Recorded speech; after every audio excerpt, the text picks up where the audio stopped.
Congress has approved the Epstein File bill, sending it to Trump's desk, a move that could force the release of thousands of Epstein-related records with redactions for victims. Dad, are we really going to get these files, do you think? Very dubious. Really? But the House and the Senate passed it, right? It's coming. No. Oh. Maybe. Here's the thing. Okay. I think Trump will sign it. Okay.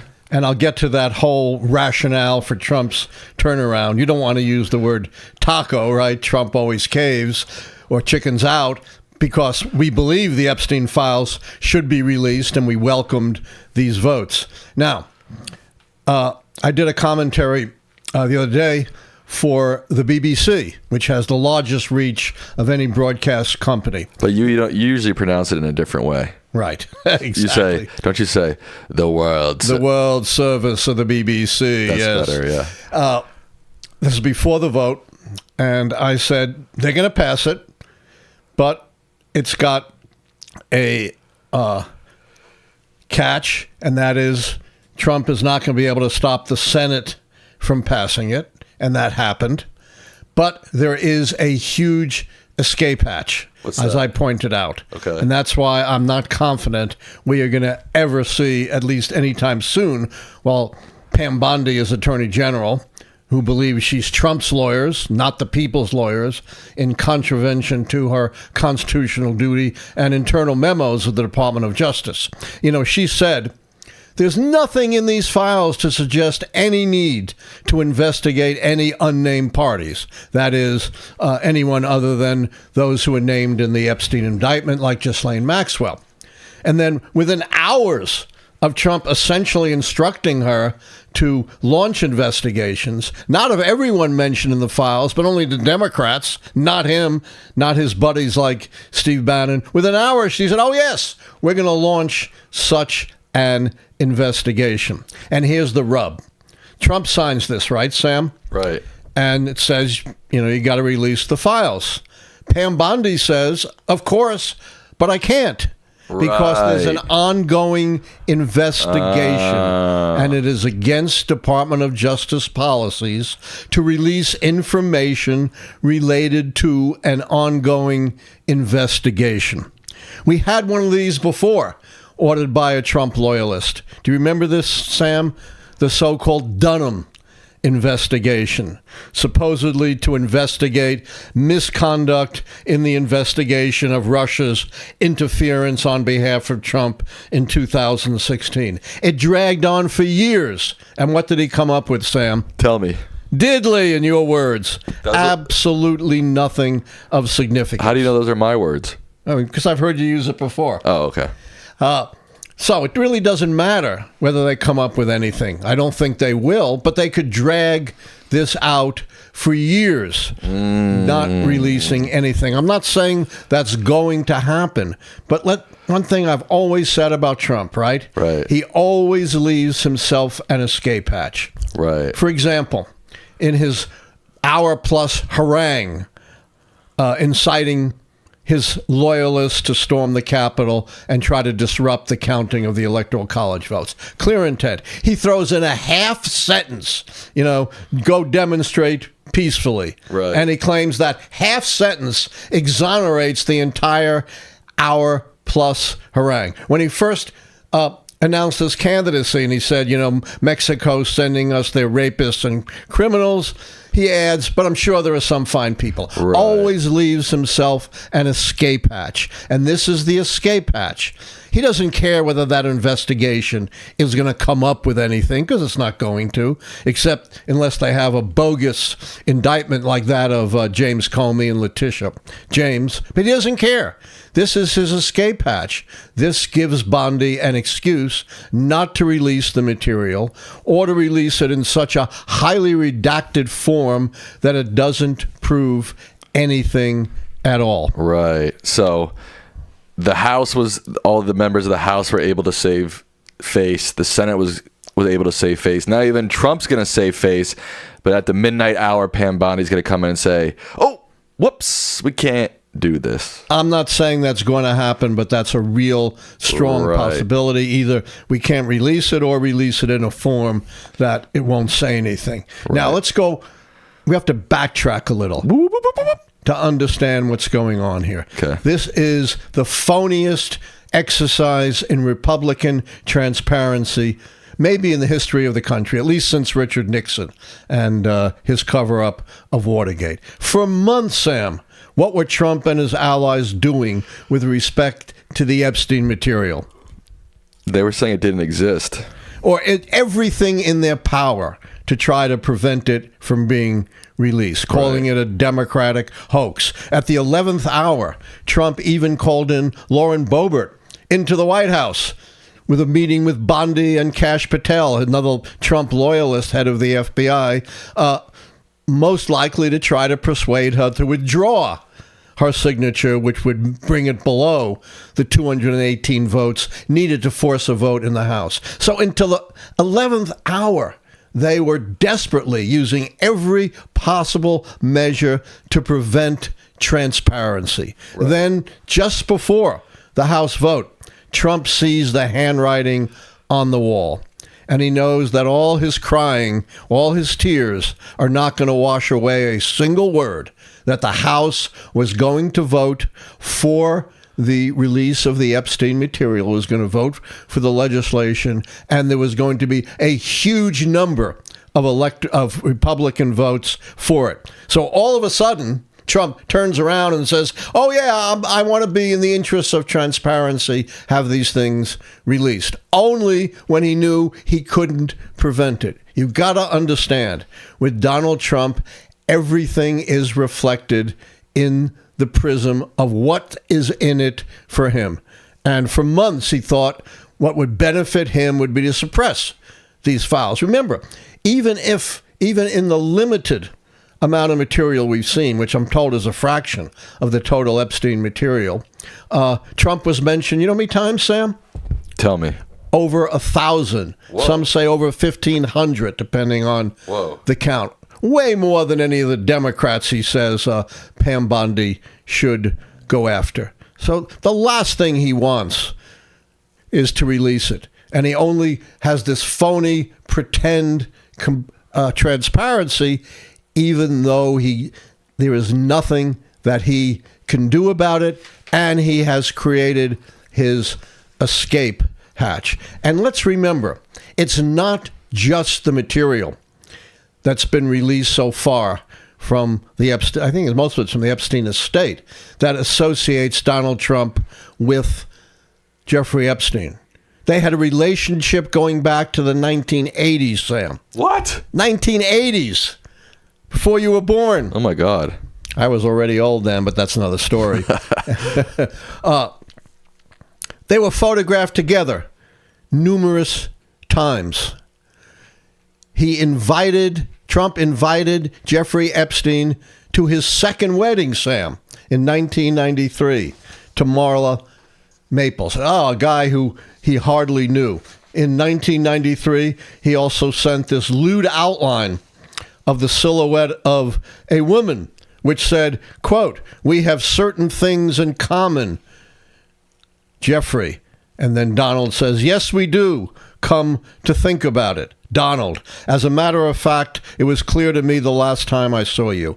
A pal is a wonderful thing. Happy birthday. And may every day be another wonderful secret." Ew. And yeah, let me hold that up. It's signed with his very distinctive signature. People remember this, right? Yeah, I have his signature. It looks just like that. Right.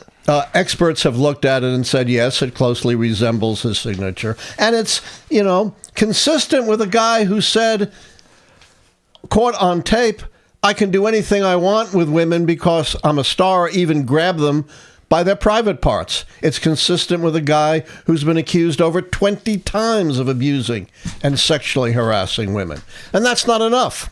2002. What? No, there's more? 2002. Oh, my God. According to New York Magazine, Donald Trump called Jeffrey Epstein, quote, unquote, "a terrific guy." Ugh. And said, quote, "He's a lot of fun to be with. It's even said that he likes beautiful women as much as I do, and many of them are on the younger side." Yuck. So when you look at the full context, it is certainly quite plausible Not necessarily that Donald Trump participated in sexual abuse, although there was at least one woman, Stacey Williams, who claims that he did, that he was introduced to Donald Trump by Jeffrey Epstein, and Donald Trump groped her. We don't know if that's true or not, but there are so many stories like that. And he is found civilly liable for sexually abusing E. Jean Carroll, defaming her and hurting her. So you got to look at the whole context here. This isn't Jimmy Carter who's being accused of this, right? You said deflaming her. Defaming her. Is that when you probably that fire? Too? Yes. Okay. So there's a whole context here that one has to look at, and it all fits together as a completed puzzle. You must understand that. And he's not fooling anyone. Not me. In the most recent polls, 60% of respondents said, yes, we believe Donald Trump knew about what Jeffrey Epstein was doing. 15% said, we think he didn't know. That's 4-1, Sam. Yikes. You almost never see 4-1 in a poll. Another 24% said they weren't sure. But in terms of those who had an opinion, it's 60-15. 38%, not an insignificant number, a plurality, thought that he was guilty of participating in the abuse of younger women. So he's not fooling the American people. And you know who else he's not fooling, Sam? The survivors of Jeffrey Epstein. Right. Here's Epstein abuse survivor Haley Robson speaking at a news conference right before the vote. And to the President of the United States of America, who is not here today, I want to send a clear message to you.